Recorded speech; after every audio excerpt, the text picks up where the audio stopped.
Mi nombre es Laura, y juro que jamás imaginé descubrir algo así. Todo comenzó como una tarde normal con mi hijo en casa, pero una mirada, un gesto, una vibración en su teléfono, y mi mundo se tambaleó. Lo que parecía ser una coincidencia inocente abrió la puerta a una cadena de secretos que nunca debieron existir. Y esta historia apenas comienza. Vivimos en un barrio viejo, donde las paredes se escuchan y los vecinos nunca duermen. Las calles angostas obligan a los cuerpos a cruzarse, pero los ojos rara vez se encuentran. En este lugar, los secretos no se esconden, se disimulan. El nuestro, sin embargo, resistía. Mi pareja trabajaba todo el día, regresaba tarde, agotado, siempre oliendo a sudor seco y detergente barato. Hablaba de cuentas, del gas, de las horas extra. Yo asentía, sonreía cuando tocaba, pero algo en mí se había vuelto sordo. Dormíamos juntos, pero no compartíamos el sueño. Su brazo sobre mi cadera era un acto reflejo, como quien apaga la luz antes de dormir. La rutina cayó sobre mí como una manta húmeda. Despertar, limpiar, comprar, volver. El televisor encendido sin volumen, el reloj avanzando sin ruido. A veces salía al patio común. Allí, entre los tendederos, me cruzaba con él.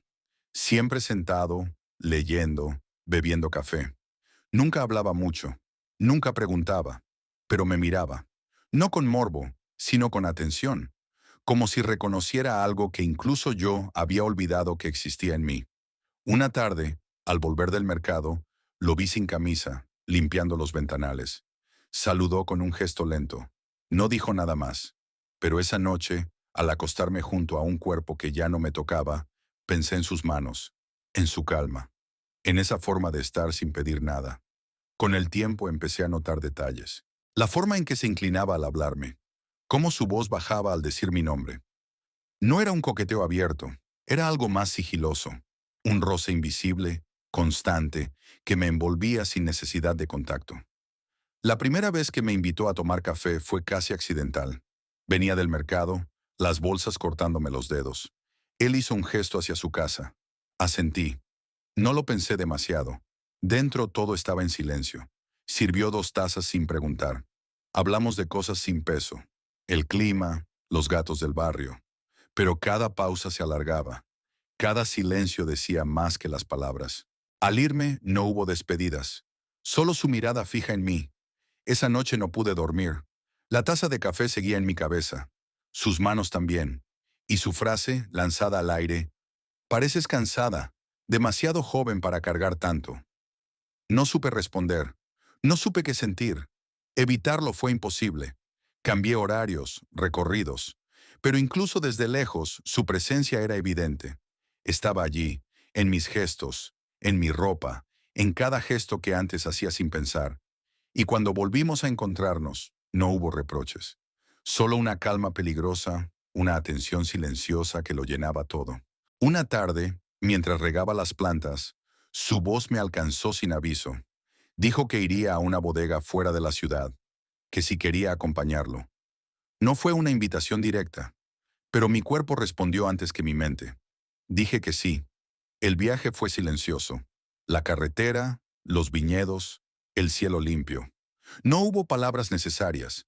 No hubo gestos fuera de lugar. Pero todo en ese momento era una espera. Una cuenta regresiva sin números. Lo sabía, lo sentía, y sin embargo, no hice nada por evitarlo. La bodega quedaba al final de un camino de tierra, flanqueado por viñas agrietadas por el sol. Nos recibió un matrimonio mayor. Nos ofrecieron vino, nos contaron historias de cosechas pasadas. Yo apenas escuchaba. Sentía su mirada sobre mí incluso cuando hablaba con otros. No decía nada, pero sabía que esperaba algo, aunque no lo exigiera. Cada gesto se volvió carga. Al pasarme una copa, sus dedos rozaron los míos. Un segundo de más. Apenas un roce, pero suficiente. Cuando subimos de nuevo al coche, ya era tarde. El sol comenzaba a caer. Tomó un desvío sin anunciarlo. Un camino secundario, junto a la costa. No pregunté. Tampoco él explicó. Aparcó cerca de una playa vacía. Bajó primero. Caminó hasta el borde de la arena y se quedó quieto. Yo tardé un poco más, no por duda, sino por miedo a admitir que ya no podía retroceder. Me acerqué. El aire olía a sal. Nos quedamos en silencio. Ninguno necesitaba hablar. Lo sabíamos. Me volvió a mirar. Y esta vez no bajé la vista. No esperé otra señal. Lo besé, sin urgencia, sin explicaciones. Fue un gesto simple pero definitivo. No hubo resistencia. Tampoco entusiasmo fingido. Solo aceptación. Lo que empezó en ese instante no podía detenerse ya. Después de ese día, el mundo se volvió doble. El real y el otro. En casa mi pareja seguía hablando del trabajo, de las cuentas, de lo caro que estaba el gas. Yo lo escuchaba, pero no lo oía. Cada noche, al cerrar los ojos, volvía a esa playa.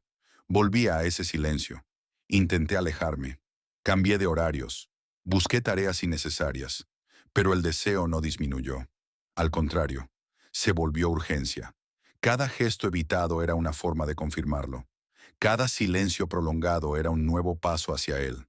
Y cuando coincidíamos en el patio, en la calle, bastaba una mirada para entender que todo seguía en marcha. Una tarde cualquiera, me crucé con su voz antes que con su cuerpo. Estaba reparando una silla del jardín. Me acerqué, sin excusas, sin planes, solo el cuerpo respondiendo a algo que ya no sabía callar. Me pidió una herramienta. Se la pasé en la mano, no sobre la mesa. El contacto fue mínimo. El impacto, brutal. No hablamos de lo que había pasado. No mencionamos la playa. Pero el peso de ese beso seguía entre nosotros.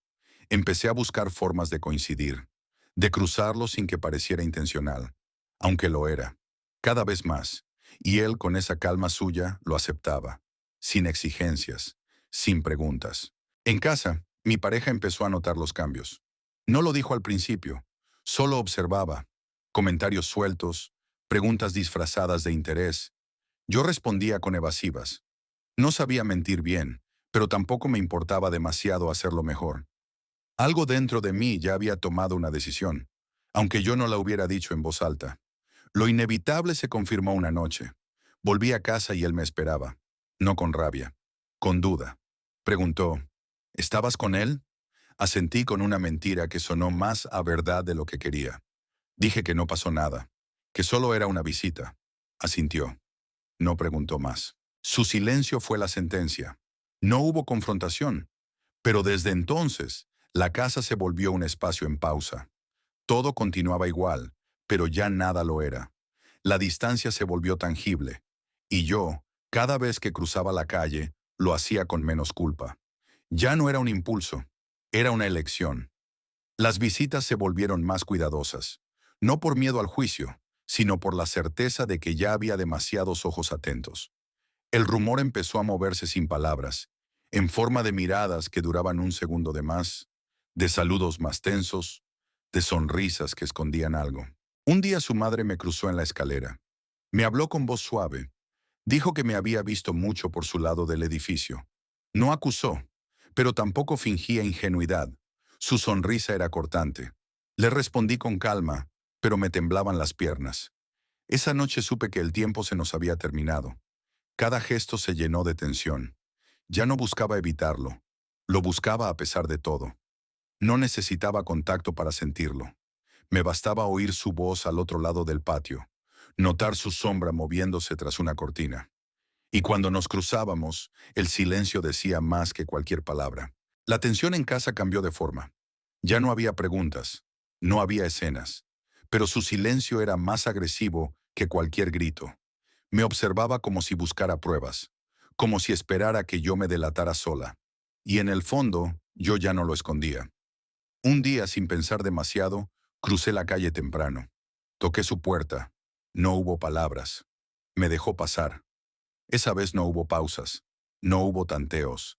El deseo había crecido demasiado. Ya no había espacio para contenerlo. Las siguientes semanas fueron una mezcla de ansiedad y espera. Cada día era un reto. Fingir en casa. Medir los encuentros. Soportar las sospechas que ya no se ocultaban. Hasta que una tarde, una amiga soltó la frase que me heló la sangre.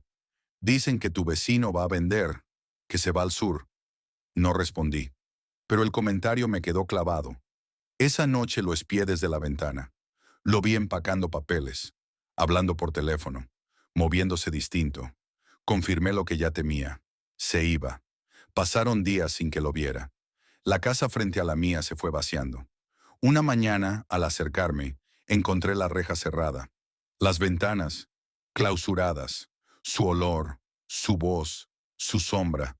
Todo había desaparecido. No hubo despedida, ni explicación, solo ausencia. Volví a casa con el cuerpo tenso. Me senté a la mesa sin hambre, sin palabras.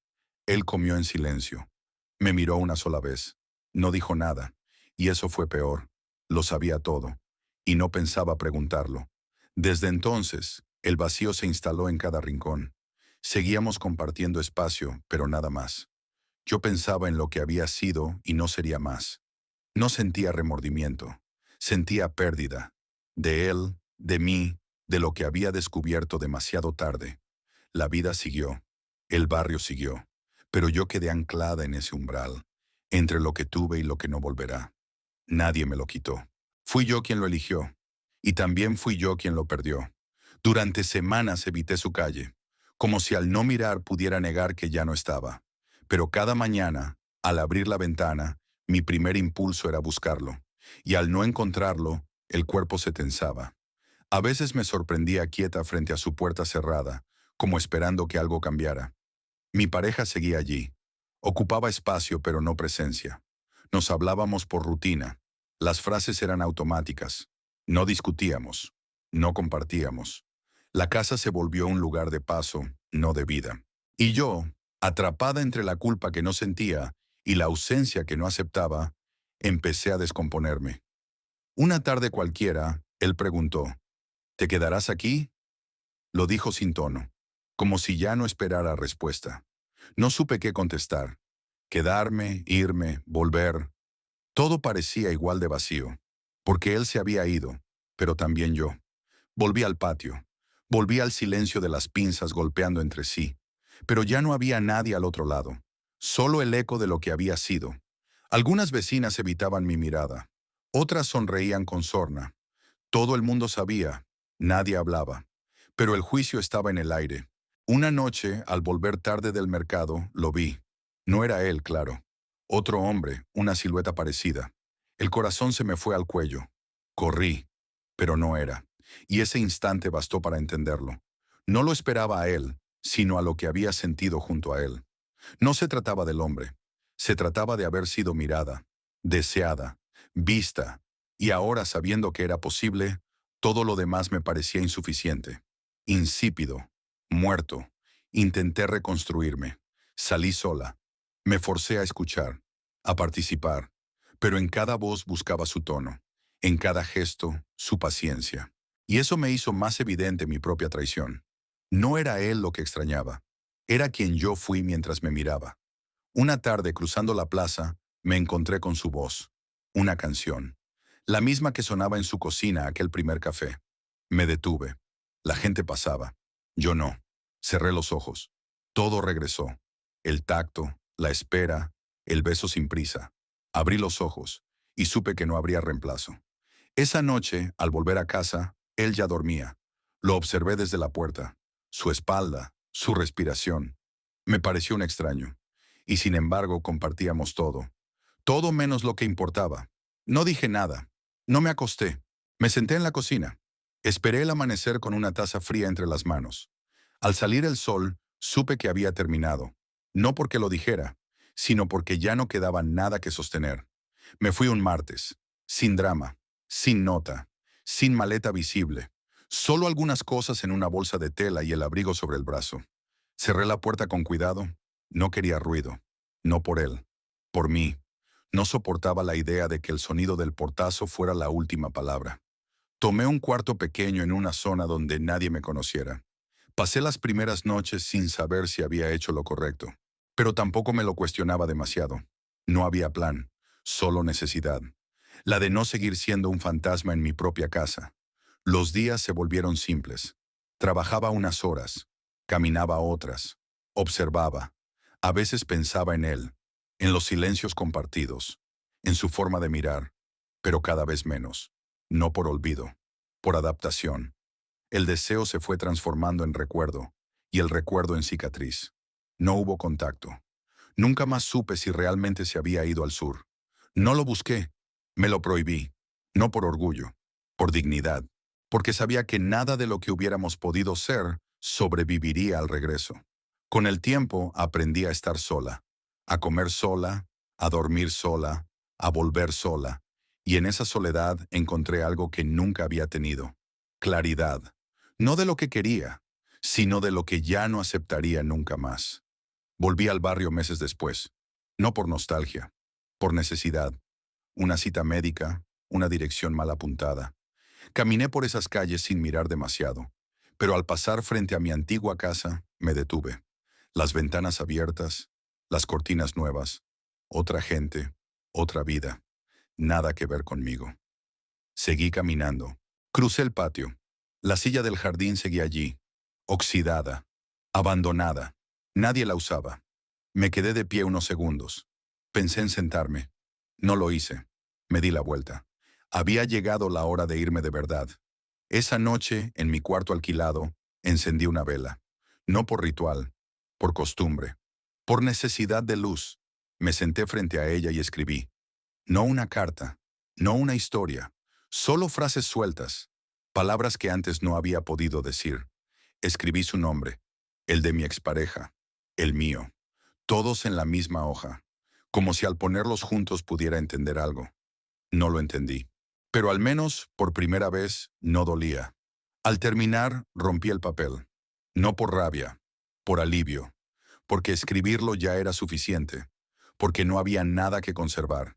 Apagué la vela, me acosté, y por primera vez en mucho tiempo, dormí sin mirar la puerta.